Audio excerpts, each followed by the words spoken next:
12장 1절로 12절에 있는 말씀을 같이 보겠습니다. 마가복음 12장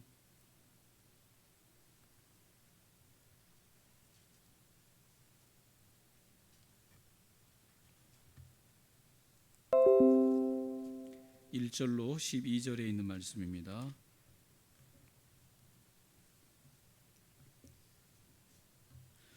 마가복음 12장 1절로 12절.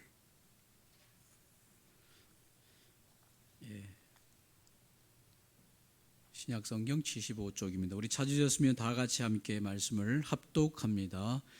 예수께서 비유로 그들에게 말씀하시되 한 사람이 포도원을 만들어 산 울타리로 두르고 즙나는 틀을 만들고 망대를 지어서 농부들에게 새로 주고 타국에 갔더니 때가 이름에 농부들에게 포도원 소출 얼마를 받으려고 한 종을 보내니 그들이 종을 잡아 심히 때리고 거저 보내었거늘 다시 다른 종을 보내니 그의 머리에 상처를 내고 능욕하였거늘 또 다른 종을 보내니 그들이 그를 죽이고 또 그 외 많은 종들도 더러는 때리고 더러는 죽인지라.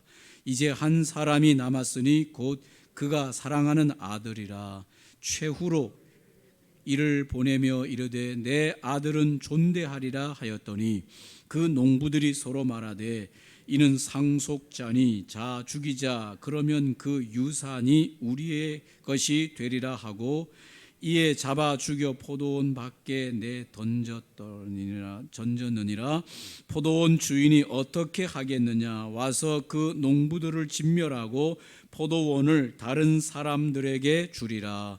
너희가 성경의 건축자들이 버린 돌이 모퉁이의 머릿돌이 되었나니 이것은 주로 말미암아 된 것이요 우리 눈에 놀랍도다 함을 읽어보지 못하였느냐 하시니라. 그들이 예수의 이 비유가 자기들을 가리켜 말씀하심인 줄 알고 잡고자 하되 무리를 두려워하여 예수를 두고 가니라. 아멘.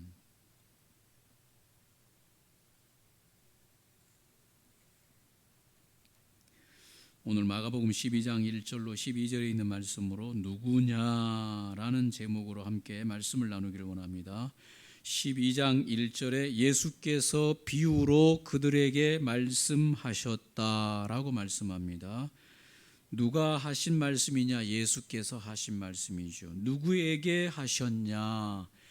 예루살렘에 있는 대제사장들과 서기관들과 장로들과 모인 무리들에게 이 비유를 하셨다고 11장 27절에 보시면 그렇게 나와 있습니다. 언제 어디에서 이 비유의 말씀을 하셨는가?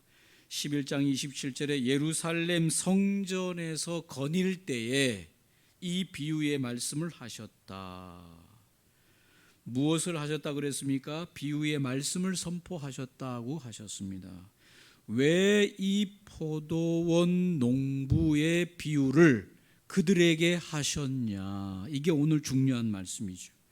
왜 예수님께서 그들에게, 그들이라고 말하면 예루살렘에 있는 대제사장들과 서기관들과 장로들과 모인 무리들에게 이 포도원 농부들의 비유를 왜 말씀하셨고 그 말씀의 내용이 무엇이었냐? 그것이 오늘 중요한 말씀이 되는 것이죠. 오늘 저와 여러분도 이 예수님께서 말씀하신 이 포도원 농부의 비유를 통해서 예수께서 우리에게 말씀하시려고 하는 중요한 진리를 붙드는 귀한 은혜가 되기를 주의 이름으로 축원합니다. 예수님이 예루살렘에 올라가셔서 예루살렘 성전에서 장사하는 자들, 성전 안에서 장사하는 자들의 그 장사상을 다 뒤집어 엎었습니다. 그리고 채찍을 만들어서 그들을 다 내쫓으셨습니다. 그러면서 예수님께서 그 예루살렘 성전에서 선포하시기를 무슨 말씀을 선포하셨는가 하면 내 집은 만민이 기도하는 집인데 장사치로 만들지 말라라고 선포하셨습니다. 이 사건이 일파만파로 퍼지면서 대제사장들과 서기관들과 장로들이 예수님을 죽이려고 모의했습니다. 이것이 바로 이 비유의 바로 전에 일어난 사건이죠. 예수님께서 예루살렘에 올라가셔서 성전에 올라가셔서 장사하는 상을 다 뒤집어 엎고 이곳에서 장사하지 못하게 하시면서 만민이 기도하는 집에서 왜 장사하는 이런 일을 하느냐라고 선포하시니까 이 소문이 대제사장들과 서기관들과 장로들에게 전해지고 다음 날 예수님께서 성전을 거니시고 계실 때 누가 나타났느냐 하면 대제사장들과 서기관들과 장로들과 무리들이 예수님에게 와서 묻기를 뭐라고 물었는가 하면 누가 시켜서 이런 일을 했냐? 누구의 권위로 이런 일을 했냐고 예수님에게 묻습니다. 이런 일이라고 하는 일이 무슨 일이겠습니까? 성전에 들어가서 성전에서 양을 파고 염소를 팔고 비둘기 파는 그 자들의 상을 다 뒤집어 엎고 그들을 내쫓은 이 사건을 말하는데 누가 시켜서 누구의 권위로 그런 일을 했냐라고 예수님에게 물어보는 것이죠. 누가 시켰냐? 로마의 무슨 총독 빌라도가 시켰냐? 아니면 로마의 황제인 카이사라가 시켰냐? 물어보는 거 아니겠습니까? 누구의 권위로 그런 일을 하고 있냐? 이 말을 다른 말로 하면 이런 거죠. 우리가 너에게 시키지도 않았는데 너는 감히 성전에 들어와서 성전에 그 비둘기와 염소와 양을 파는 자들의 상을 뒤집어 엎냐? 우리가 너에게 시키지도 않은 일을 네 마음대로 할 수 있냐? 모든 권위는 우리가 최고의 권위를 가지고 있고 우리 말을 따라야 할 거 아니냐라고 오늘 대제사장이 예수님에게 말하고 싶은 말이 바로 그 말인데 그 말을 직접 하지 않고 질문으로 하는 거죠. 누구의 권위로 이런 일을 하냐? 그 말은 다른 말로 말하면 조금 전에 말한 것처럼 우리가 이 모든 것의 권위인데 우리가 시키지도 않은 일을 네 멋대로 하느냐? 예수님에게 그렇게 반문하는 것이죠.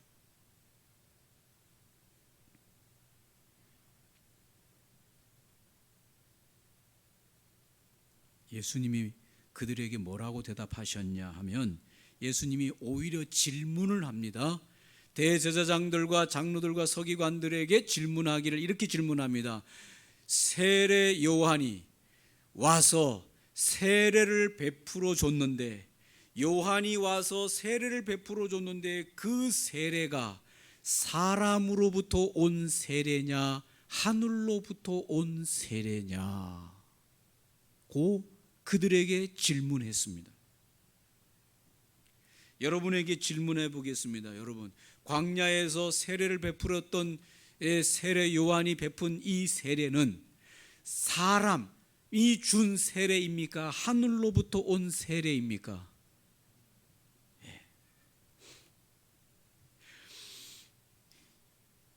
세례 요한이 베푼 이 세례는 하늘로부터 온 세례라고 모든 이스라엘의 무리들이 그것을 그렇게 믿었고 그래서 요단강에서 세례를 베푸는 그 세례 요한에게로 나아가서 그 세례를 받았지요. 그런데 오늘 이 세례 요한이 대제사장들이나 종교의 지도자인 서기관들이나 종교의 리더였던 장로들에게 그 허락을 받고 그 광야에서부터 와서 요단강에서 세례를 베풀어 줬겠습니까? 허락을 받지 않고 세례를 베풀어 줬겠습니까? 여러분 생각은 어떠세요? 세례 요한이 종교 지도자들로부터 허락을 받고 요단강에서 세례를 베풀었겠습니까? 절대로 그렇지 않죠. 그런데 오늘 세례 요한이 요단강에서 세례를 베풀 때 그 많은 이스라엘 백성들은 그 세례 요한으로부터 세례를 받으면서 이는 사람이 준 세례가 아니라 하나님으로부터 온 세례라고 믿고 따랐습니다.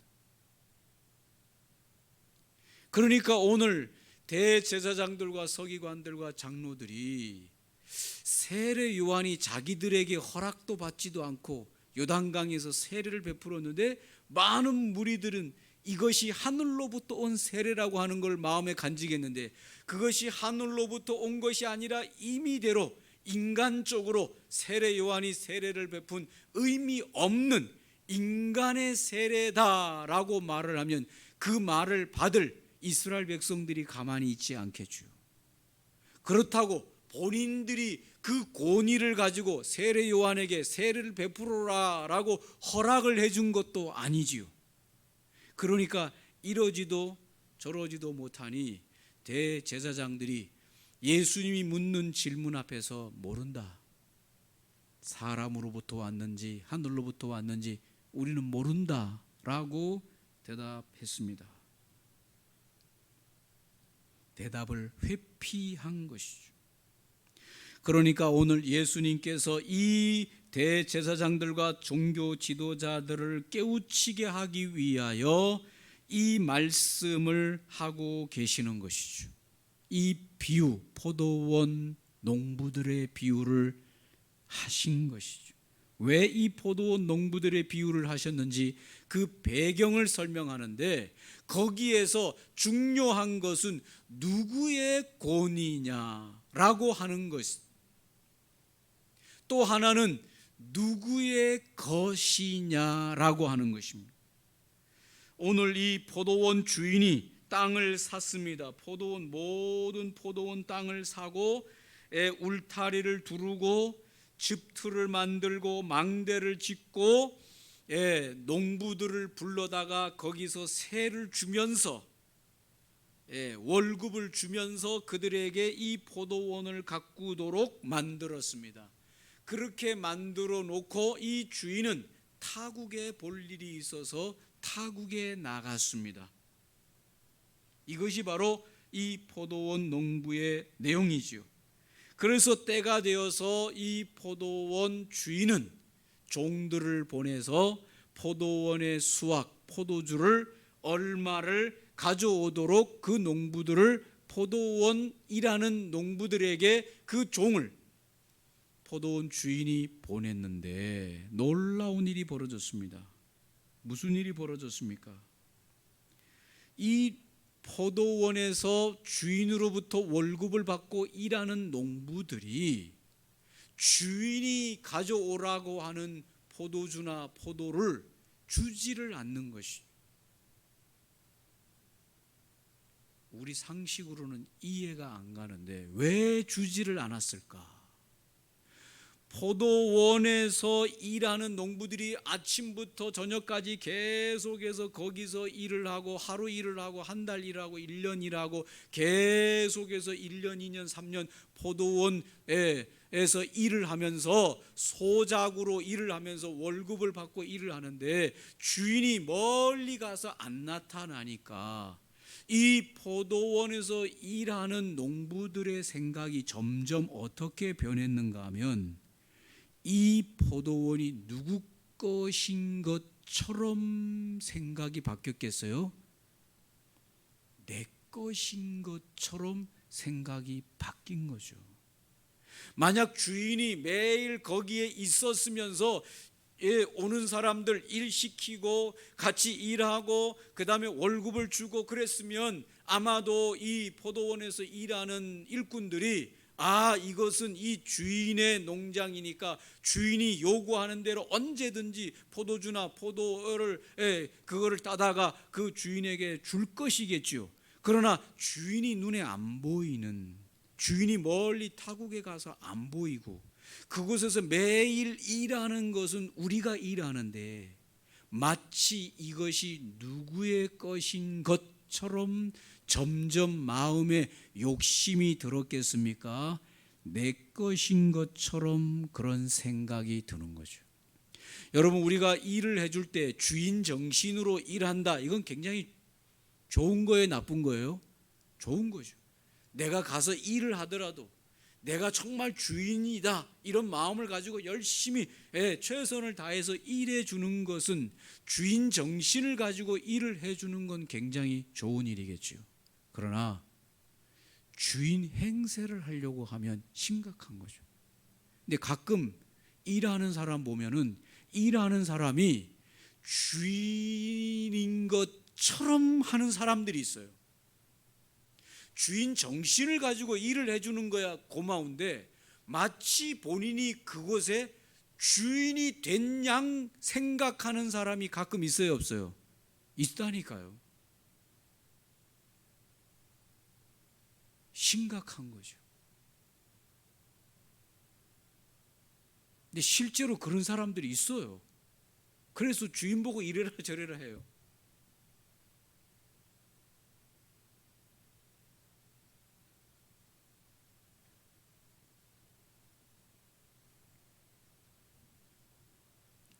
그래서 종들을 보냈는데도 때리고 능욕하고 그냥 안 줘요.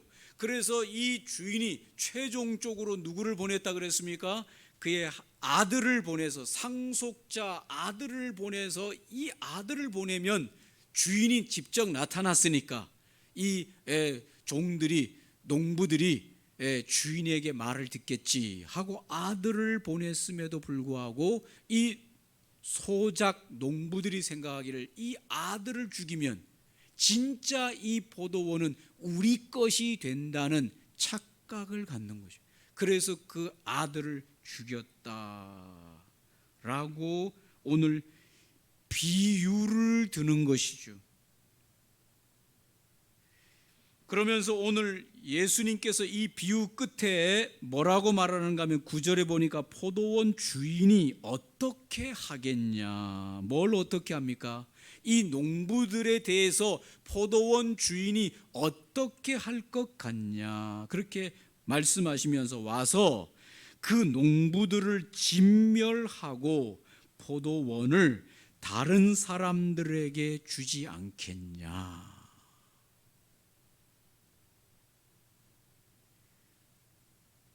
사랑하는 성도 여러분, 오늘 예수님께서 이 비유를 말씀하신 것은 이 세상이 포도원이라는 거예요. 이 세상이 뭐라고요? 포도원. 이 세상의 주인이 포도원 주인이에요. 이 세상의 주인이 포도원 주인이에요. 이 세상에서 살고 있는 저와 여러분은 농부들이에요.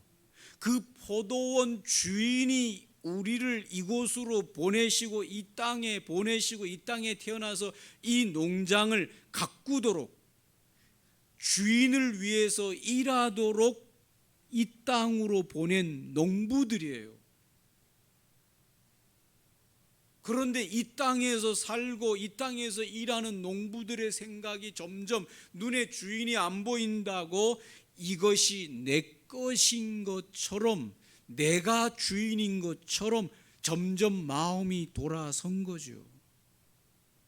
사랑하는 성도 여러분이요, 여러분이 이 세상 만든 사람이 있으면 자기 것이라고 할 수 있습니다. 누가 만들었습니까? 이 세상을 어떤 인생이 만들어서 이걸 내 것이라고 합니까? 어떤 사람들은 부동산 저 말뚝을 탁 박아두고 거기다가 펜스까지 탁 쳐놓고, 특히 저 시골 요즘에 가보면 도시 사람들이 시골 땅을 사가지고 땅 등기가 거기 다 나와 있어요, 안 나와 있어요? 나와 있는데 굳이 거기에다가 말뚝을 탁 박아가지고 펜스까지 탁 쳐놨어. 농사 짓는데 뭐 그렇게 해요? 그거 당신 땅인지 다 등기부 등본 떼보면 다 아는데 굳이 거기에다가 다 표시를 해놓고 내 것이다 이거죠. 죽고 난 다음에도 당신 거 될란지 안 될란지는 모르겠는데 사람들 재밌어요. 언제 그게 자기 거요? 언제 그 땅을 자기가 만들어서 자기 거예요? 농부지, 관리하는 자지. 비록 그게 등기부 등본으로 그 땅이 자기 앞으로 돼 있다고 해도 그거 임시적으로 관리하도록 가지고 있는 것뿐이지요. 그 사람 전에 주인이 또 다른 사람이 주인이었고, 그 주인 전에 또 다른 사람이 주인이었고, 주인 전에 또 주인 전에 또 주인 전에 또 주인, 그 땅 주인이 수도 없이 바뀌었어요. 참 주인이 아니고 다 관리자들이에요. 생각을 바꿔야 되는 거예요. 오늘 이 농부들, 포도원에서 일하는 농부들은 그 포도원에 진짜 참 주인이 있음에도 불구하고 이것이 자기 것인 것처럼 주인이 그 포도주와 포도를 요구해도 주지 않는, 이게 내 건데 왜 줘야 되냐는 생각을 갖는 어리석은 자들이죠.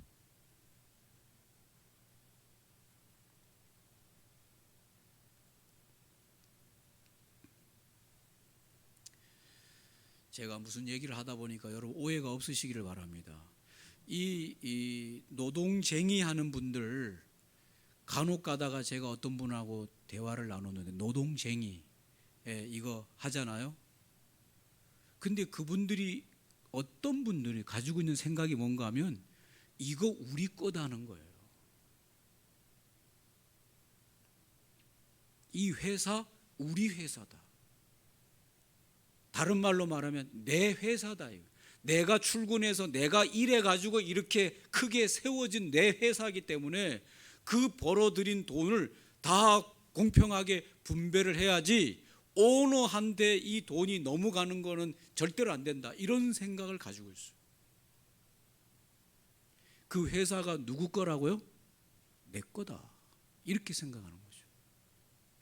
그래서 제가 이거 어떻게 생각해야 되나.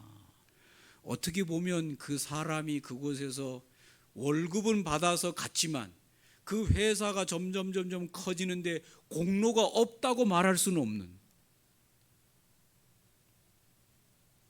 근데 너무 지나치면 뭐라고까지 얘기하는가 하면 이 회사 내 거다. 내가 피땀 흘려서 일해가지고 내가 봉급은 받아갔지만 그것이 아니라 내 기여가 내 공로에 의해서 이렇게 커진 것이다. 그러니 이 모든 수익의 일부를 내가 꼭 받아야 되겠다. 이렇게 얘기를 하는데 참 전혀 아니라고 말할 수도 없는데 또 한편으로는 굉장히 참 이게 쉽지 않은 내용이에요. 그래서 오너도 적당하게 생각하는 게 맞고요. 일하는 사람들도 적당하게 생각하는 게 맞겠다. 저는 생각할 때 공로, 기여한 공로를 어느 정도 인정을 해줘야 되는 건 맞고, 그렇다고 이게 오너로 또 시작한 이 회사나 이런 무슨 뭐든을 너무 또 오너 혼자서만의 이익을 챙기는 건 아니라고 생각하고, 함께 이게 온 건 맞긴 하지만 또 노동하는 사람들이 너무 이것이 내 거다는 생각을 갖는 것은 또 너무 지나친 생각이 아니겠냐. 그래서 적당한 생각들을 서로 간에 양보하면서 도와주는 것이 맞지.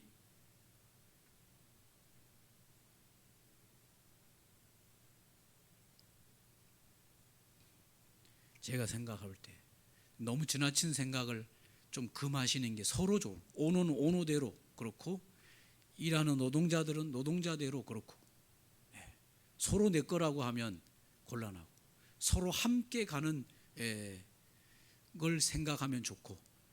그래서 참 우리나라의 유한 킴벌리나 이런 회사들 같은 경우에는 보니까 오너가 일정한 수익을 가져가고 나머지 그 많은 수익을 그 일하는 사람들에게 다 이렇게 보너스를 많이 주는 걸 보면서 참 좋은 생각의 기업들이다. 그러니 뭐 크게 문제가 없이 잘 가는 것 같아요. 중요한 것은 생각이 중요한 것이죠. 여러분 오늘 우리가 포도원 농부들이지 포도원 주인은 아닙니다. 그곳에서 일해서 그 포도원을 잘 가꾸고 하는 것에 대한 기여는 틀림없이 있어요. 하나님이 그 기여한 것에 대하여 하나님이 축복하시고 하나님이 뭔가를 베풀어 주는 것은 분명하게 있지만, 그것이 내 거다라고 생각하는 것은 도를 넘은 생각이죠. 오늘 대제사장들과 서기관들과 바리새인들, 이 특별히 종교 지도자들이 그들이 생각하기를 이 세상의 모든 권위는 자기들이 모든 권위를 행사하는 주인인 것처럼 생각하는 것에 대해서 예수님께서 너희들이 이 모든 종교에, 모든 하나님을 섬기는 이 모든 종교에 너희들이 주인이 아니라 참 주인이 따로 있다라고 하는 최종 권위자가 하나님이시다라고 하는 것을 가르치는 겁니다. 교회의 최종 권위자는 누구이겠습니까? 성도이기 이전에 하나님이신 것입니다. 목사이기 이전에 하나님이신 것이고, 교회의 당회이기 이전에 최종 권위자는 하나님이신 겁니다. 이 권위자들이, 하나님이 세우신 이 질서의 권위자들이 그 권위 위에 최종 권위가 하나님이시다, 우리는 그 하나님의 음성을 듣고 하나님의 소작 농부들이다라고 하는 이 생각이 무너지는 그 순간 타락하는 것입니다. 그래서 우리 종교 개혁을 일으킨, 캐톨릭에서 개신교로 종교 개혁을 일으킨 가장 근원적인 게 바로 이 생각이에요. 캐톨릭에서는 이 모든 권위가, 최종 권위를 자꾸 교황에게서 그 권위를 두는, 그것이 아니다라고 말하면서 최종 권위는 하나님이 최종 권위시고, 그 최종 권위에 어떤 교회의 지도자들도, 어떤 교회의 무슨 회의다도 하나님이 최종 권위시고 그 최종 권위의 말을 들어야 된다라고 하는 것이 개신교지요. 할렐루야. 대부분 많은 것은 하나님께서 교회에 세우신 권위와 질서대로 그대로 가는 것이 맞습니다마는, 때로는 그것을 넘어서서 일하시는 하나님이 최종 권위가 있다라고 하는 것을 인정하고 받아들이고, 때로는 그 앞에 종교의 대제사장이든 서기관이든 장로든 어떤 교회의 어떤 회의든 때로는 하나님 앞에 복종해야 되는 그럴 때가 있을 수 있다는 것을 열어놔야만 오늘 이 대제사장들과 서기관들처럼 안 되는 겁니다. 오늘 예수님께서 상을 뒤집어 엎고 이들을 쫓아내시는 이것은 누구의 권위에 의해서 하냐고 물을 때 예수님이 말씀하시는 것은 하나님 참 주인의 권위에 의해서 지금 내가 이 일을 한다고 이 비유를 통해서 말씀하시는 것이죠.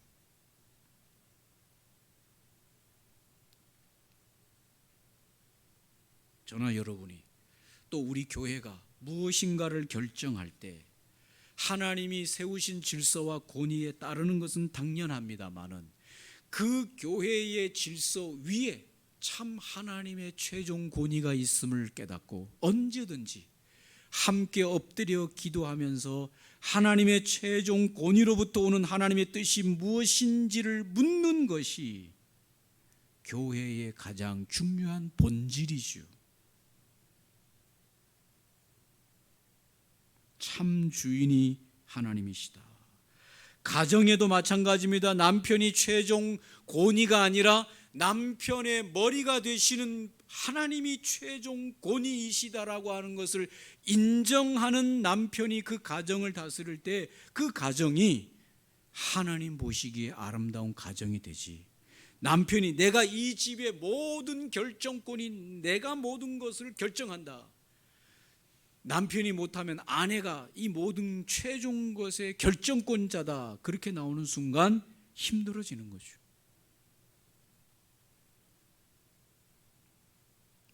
참 주인이 하나님이십니다. 할렐루야. 우리는 이 세상에서 하나님의 나라를 위한 농부로 부름받은 자들입니다.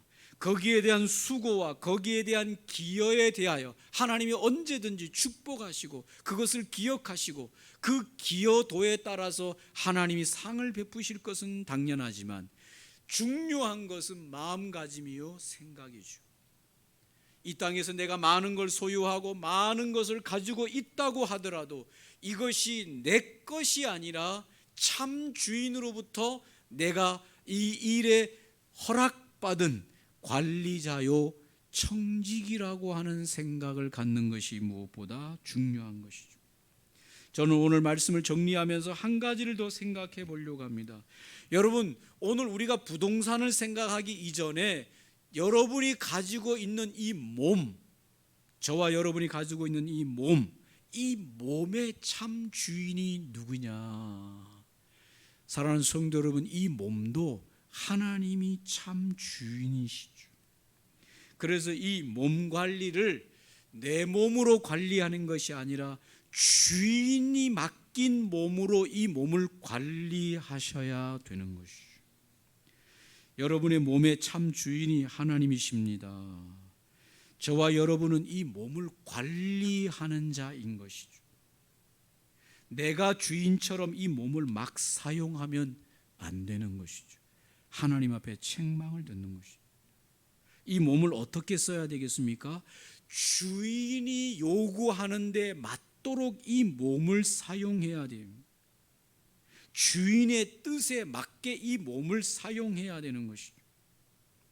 주인을 기쁘시게 하기 위해서 이 몸을 사용해야 되는 것이죠. 나를 기쁘게 하기 위해서 이 몸을 막 사용하거나 나를 즐겁게 하기 위해서 이 몸을 함부로 사용하면 그것은 참 주인에게 죄가 되는 행위인 것이죠.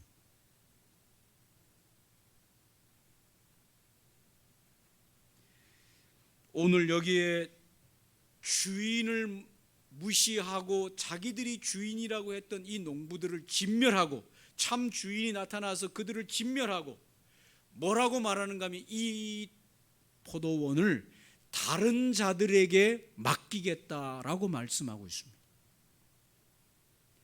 하나님께서 맡겨주신 이 포도원을 잘 관리하면 계속해서 맡기지만 제대로 관리하지 못하고 딴 마음을 먹고 딴 생각을 먹고 주인을 기쁘시게 하지 않고 그렇게 하면 그들을 몰아내고 다른 자들에게 이 포도원을 맡기신다라고 말씀하시죠. 사랑하는 성도 여러분, 내가 나에게 맡겨준 이 몸을 하나님이 기뻐하도록 잘 사용하지 못하면 어느 순간 이 몸의 관리자가 내가 안 되고 다른 사람이 내 몸을 관리하는 거예요. 내 마음대로 들지도 못해요. 내 마음대로 걸어가지도 못하고 내 마음대로 일도 못해요. 다른 사람이 들어줘야만 들고 다른 사람이 다리를 올려야만 내 다리가 올라가는, 다른 사람이 내 몸을 관리하는 대로 간다니까요. 그게 무슨 의미인지 이해되시죠? 내가 하나님 맡기신 이 몸을 하나님이 기쁘게 잘 관리 못하면 나는 꼼짝도 못하고 내 몸은 가만히 있고 다른 사람이 해야 움직이고 해야 움직이는, 다른 사람이 내 몸을 관리하는 대로 간다고요. 몸만이 아니라 시간도 그렇고 돈도 그렇습니다. 하나님이 우리에게 주신 시간을 하나님을 위해서 잘 시간 관리를 해드리면 그 시간을 내가 잘 활용하지만 내 시간을 내 마음대로 쓰다 보면 어느 순간 하나님이 그 시간을 빼앗아 가버리고 내 시간을 다른 사람이 다 관리해버려요. 내 시간을 내가 하고 싶은 대로 하게 하는 게 아니라 다른 사람이 내 시간을 다 관리해버리는 것이죠. 돈도 마찬가지죠. 내가 돈을 벌고 그 돈을 내가 잘 사용하도록 이게 돼야 되는데 이게 관리가 제대로 안 되는 그 순간 내 돈을 다른 사람들이 다 관리해서 다른 사람이 다 이래저래 내 돈을 사용하는 일이 생긴다.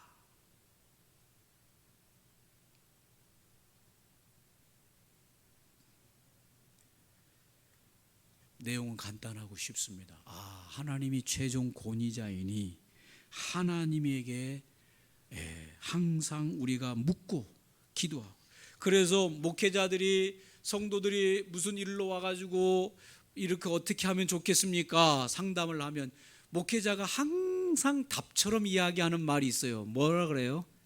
기도해 봅시다. 그게 상투적인 말 같아도 그게 아니라 최종 권위가 하나님에게 있으니 하나님에게 물어봅시다. 하나님에게 같이 물어봅시다. 그 말이죠. 그게 가장 정답이에요. 목회자가 이렇게 하세요 저렇게 하세요 즉답을 해주는 것보다 기도해 봅시다. 함께 기도해 봅시다. 이 말은 함께 하나님에게 그걸 물어보고 최종 권위자가 뭐라고 말씀하시는지 깨닫고 듣고 함께 가봅시다. 그 말이 정답이죠. 기도해 봅시다. 기도하면서 하나님에게 물어봅시다. 이것이 맞는 것이죠. 물질을 사용하고 시간을 사용하고 몸을 사용할 때도 물어보세요. 하나님, 해야 될까요? 말아야 될까요? 가야 될까요? 말아야 될까요? 써야 될까요? 말아야 될까요? 최종 권위자에게 묻고 사용하시면 그것이 바로 질서가 잘 세워져서 하나님이 포도원 농부를 빼앗을 일도 없고 더 베풀어 주시는 것이죠. 1달란트, 2달란트, 5달란트 받았는데 1달란트 받은 사람이 이걸 묻어두었는데 나중에는 주님이 계산하실 때 뭐라고 하는가 하면 1달란트 받은 자의 거를 빼앗아 5달란트를 남긴 자에게 2달란트를 남긴 자에게 그걸 주겠다고 말씀하시고, 참 주인과의 이 관계가 잘 유지되는 자에게 하나님께서 더 맡겨주신다고 말씀하시는 것입니다. 참 주인과의 관계가 이게 제대로 서지 못하면 1달란트 받은 것도 빼앗으신다고 말씀하시는 것이죠. 사랑하는 성도 여러분, 무엇을 하든지 간에 최종 권위이신 하나님에게 물으세요. 물어보고 나서 행하여 지낸 모든 일들의 책임은 누가 지겠습니까? 하나님이 지시는 것이요. 물어보지 않고 보고하지 않고 행하다가 일이 일어나는 것은 자기가 책임져야 되지만은 위에 사람에게 보고하고 일이 진행되다가 문제가 생기면 누가 책임져 줘야 됩니까? 윗사람이 책임져 줘야 되는 거죠. 그게 세상에도 원칙이죠. 우리가 하나님에게 이거 어떻게 해야 됩니까? 알려주십시오라고 하나님에게 묻고 하나님이 깨닫게 하시고 마음 주신 것 가지고 행하다가 일이 생기는 건 하나님이 책임져 주시고, 물질이든 시간이든 몸이든 건강이든 다 하나님에게 물어보고 사용하시면 그것이 바로 참 소장농이요 참 주인과의 관계가 유지되는 것이다. 쉽고 간단하죠. 보고하고 물어보고 그때마다 하나님이 원하시는 대로 순종하면서 살아가는 저와 여러분들 되시기를, 참 주인이 누구냐, 참 소유자가 누구냐라고 주님이 가르쳐 주시는 이 가르침을 잘 따르는 저와 여러분들 되시기를 주의 이름으로 축원합니다. 함께 오늘 말씀을 기억하면서 머리로는 알지만 참 삶 속에서 이 주인을 분명하게 하는 일은 쉽지가 않습니다. 살다 보면 우리도 이 농부들과 같은 마음이 자꾸 생겨요. 내 거지 이런 생각을 자꾸 갖습니다. 그러나 오늘 주님이 분명하게 말하기를 참 주인은 따로 있고 우리는 일하는 농부들이다 라고 하는 것을 확실하게 하기를 원하시는 것이죠. 이 시간에 오늘 다시금 하나님 모든 것이 다 하나님으로부터 왔고 하나님으로 말미암고 하나님에게로 돌아가는 것임을 기억하게 하시고, 참 주인에게 묻는 소장농으로서의 삶, 청지기로서의 삶을 살게 하소서 기도하겠습니다.